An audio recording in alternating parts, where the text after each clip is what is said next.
Short movie హృదయాలను కదలించిందని Malkajgiri BJP MP అభ్యర్థి ఈటెల రాజేందర్ అన్నారు. హైదరాబాద్ రవీంద్ర భారతిలో స్వాతంత్ర షార్ట్ మూవీ ఫంక్షన్ కి హాజరయ్యారు ఈటెల రాజేందర్. ఈ సందర్భంగా ఆయన మాట్లాడుతూ స్వాతంత్ర షార్ట్ మూవీ హృదయాలను కదిలించిందని గొప్పగా ఉందన్నారు. ప్రతి ఒక్కరు ఈ మూవీని చూసి ఆదరించాలన్నారు. ఈ కార్యక్రమంలో మీనాగా గోపి, శివ స్వర్గం, దర్శకుడు సతీష్, పేటేటి, నిర్మాత శ్రీ పరమేశ్వరి, శ్రవంతి, యోధిత, తమన్నా, వివేక్, శ్రీలక్ష్మి, లక్ష్మి, తన్విక్ పాల్గొన్నారు. ఒకటి ఫిలింలు అంటే అంత ఈజీ కాదు. ఒకటి మాత్రం సత్యం, అది అసహించుకునే పద్ధతి. మనిషి అంటేనే ఏదైనా కళ్ళ ముందు కనపడుతున్నప్పుడు అక్కడ రియాక్ట్ అవుతాడు. మీ ఫిలింలు ఏమో మొత్తం అసలు రియాక్షన్ లేకుండా చూసి ఉంటుంది. ఏది ఏమైనా ఈ దేశానికి స్వతంత్రం వచ్చి 70 ఏళ్ళు అవుతాను.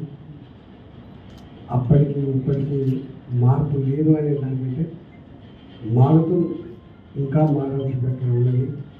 ఈ వెస్ట్రన్ కల్చర్ మోజులో, ఈ సెల్ ఫోన్ల మాయలో, ఈ టెక్నాలజీ పేరిట మనమంతా ఆగమైనటువంటి పిల్లలు ఉంటుందో వాడిని సరి చేసుకునేటువంటి అక్కడ ఉండదు.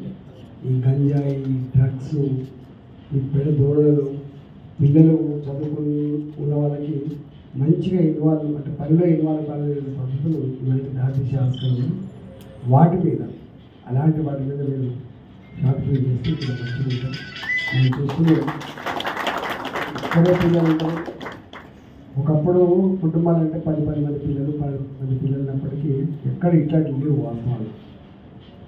అంటే స్వతంత్రం వచ్చిన తర్వాత సంపద పెరగవచ్చు, సౌకర్యాలు పెరగవచ్చు, టెక్నాలజీ పెరగవచ్చు, కానీ మానవ సంబంధాలు, మనుషుల మధ్య గొప్పతనం అనేది తగ్గుతున్న మాట వాస్తవం.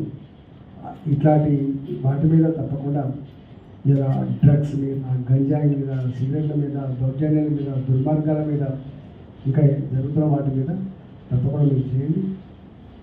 ఉన్నంతలో మీరు ఆశించిన కాకపోయినా ఉన్నంతలో కొంత పంతమిస్తుందని చెప్పి ఆశిస్తూ మీ అందరూ శుభాకాంక్షలు.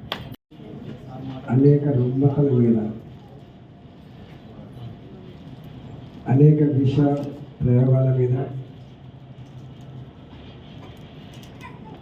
మనుషులే అసహించుకున్నటువంటి సంఘటనల మీద మీలాంటి పిల్లలు రియాక్ట్ అయ్యి ఇలాంటివి ఆగాలి అనేటువంటి ఒక సంకల్పంతో మీరు ఈ ఫిలిం తీసినట్టుగా భావిస్తూ ఉన్నాం. బావేమో చాలా ఎమోషనల్గా ఉన్నాడు.